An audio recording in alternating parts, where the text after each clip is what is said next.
से बोलिए गौरी पुत्र गणेश की जय। प्रिय भक्तजनों, इस बार वैशाख मास के कृष्ण पक्ष की संकष्टी चतुर्दशी का व्रत 5 अप्रैल दिन रविवार को किया जाएगा। इस दिन विधि विधान से भगवान गणेश और चौथ माता की पूजा की जाती है और यह चौथ साल भर की सबसे बड़ी चौथ मानी जाती है। इस दिन विधि विधान से पूजा करके व्रत रखकर गणेश भगवान की पूजा करें और कथा अवश्य सुनें। और आज की इस वीडियो में हम आपके लिए लेकर आए हैं वैशाख संकटी चतुर्दशी की व्रत कथा। कथा आपको थोड़ी भी अच्छी लगे, थोड़ी भी यूजफुल रहे तो वीडियो को लाइक कर दीजिएगा, चैनल को जरूर सब्सक्राइब कर लीजिएगा। कथा श्रवण करते समय अपने हाथ में गेहूं के साथ 9 या 11 दाने लें और इसके बाद कथा का श्रवण करें। विघ्नहर्ता भगवान गणेश और चौथ माता का ध्यान करते हुए कथा के अनुसार भगवान श्री कृष्ण युधिष्ठिर महाराज को इस व्रत की महानता के बारे में बताते हुए कहते हैं कि प्राचीन काल में रुद्रदेव के नाम के एक प्रतापी राजा थे।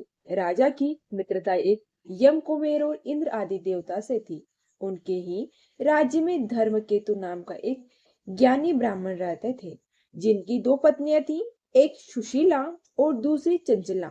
सुशीला कोई ना कोई व्रत करती थी, जिसका कारण से वो उसका शरीर दुर्लभ हो गया था। वही चंचला कोई व्रत नहीं करती थी और भरपेट भोजन करती थी।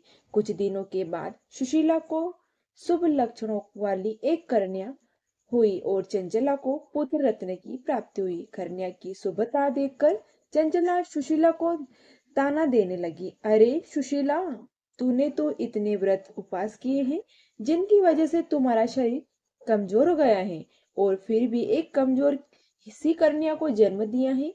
मुझे देख, मैं कभी व्रत आदि के चक्कर में ना पड़कर हस्तपष्ट वर्ती हुई हूँ और वैसे ही स्वास्थ्य बालक को भी मैंने जन्म दिया है। चंचला की बातें सुनी सुशीला को हृदय को चुभने लगी।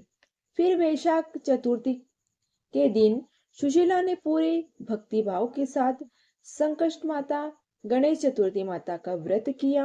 व्रत से प्रसन्न होकर गणेश जी ने उसे दर्शन दिए। गणेश जी के आशीर्वाद देते हुए कहा, हे सुशीला, तेरी कन्या के मुख में मोती और मूंगे प्रभावित होते रहते हैं और मुझे वेद शास्त्र देवता एक पुत्र भी होगा।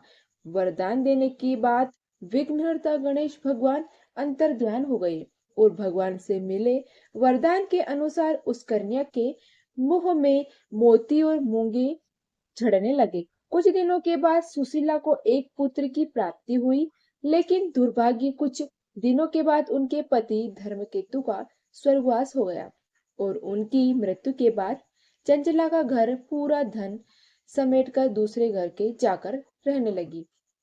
लेकिन सुशीला अपने पति के ही घर में रहकर अपने पुत्र पुत्री का पालन पोषण करने लगी, क्योंकि सुशीला की कन्या के मुख से मूंगे मोती झरा करते थे, जिनके कारण उसके पास काफी धन एकत्रित हो गया। इस कारण चंचला सुशीला को उसके परिवार से ईर्ष्या करने लगी। एक दिन उसके मन ही उनकी हत्या का कुविराज आया और इसी हत्या के उपदेश से चंचला से सुशीला की पुत्री को कुएं में धकेल दिया। कुएं में गणेश जी ने सुशीला की पुत्री की रक्षा की और वापस माता पास भेज दिया। कन्या को जीवित देखकर चंचला का मन उपदेश हो गया और वह सोचने लगी, जिनकी रक्षा स्वयं भगवान कर रहे हैं उसे भला कौन मार सकता है। इधर सुशीला अपनी पुत्री को पुनः प्राप्त करने की प्रशंसा को हो गई और गणेश भगवान को धन्यवाद कहा। मन ही मन प्रार्थना भी की। उधर चंचला सुशीला की कन्या के चरणों में नतमस्तक हो गई और अपने लिए किए माफी मांगने लगी। चंचला ने सुशीला से कहा कि सुशीला, तुम तो बहुत दयावान हो, हमें क्षमा कर दो और अब तो दोनों कुलों का उद्धार केवल तुम ही कर सकती हो, जिसकी रक्षा स्वयं भगवान गणेश करते हो। भला उसका कोई मनुष्य क्या बिगाड़ सकता है।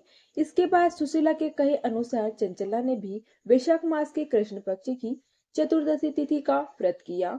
गणेश भगवान की कृपा से अब दोनों परिवार के भी सब सही हो गया, जिस पर विघ्नहर्ता भगवान गणेश कृपा होती है उसके तो शत्रु भी मित्रता बन जाते हैं। भगवान गणेश जी ने जिस प्रकार सुशीला की मदद की उसी तरह से सभी की मदद करें।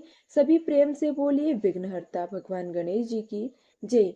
तो भक्तजनों, यह थी संकष्टी चतुर्दशी की व्रत कथा। और यह आपको कथा कैसी लगी? कथा आपको थोड़ी भी यूजफुल रही हो तो कथा को आप वीडियो को लाइक कर दीजिएगा, चैनल को जरूर सब्सक्राइब कर लीजिएगा। मिलते हैं नेक्स्ट वीडियो के साथ में। तब तक के लिए जय श्री हरि, जय गणेश।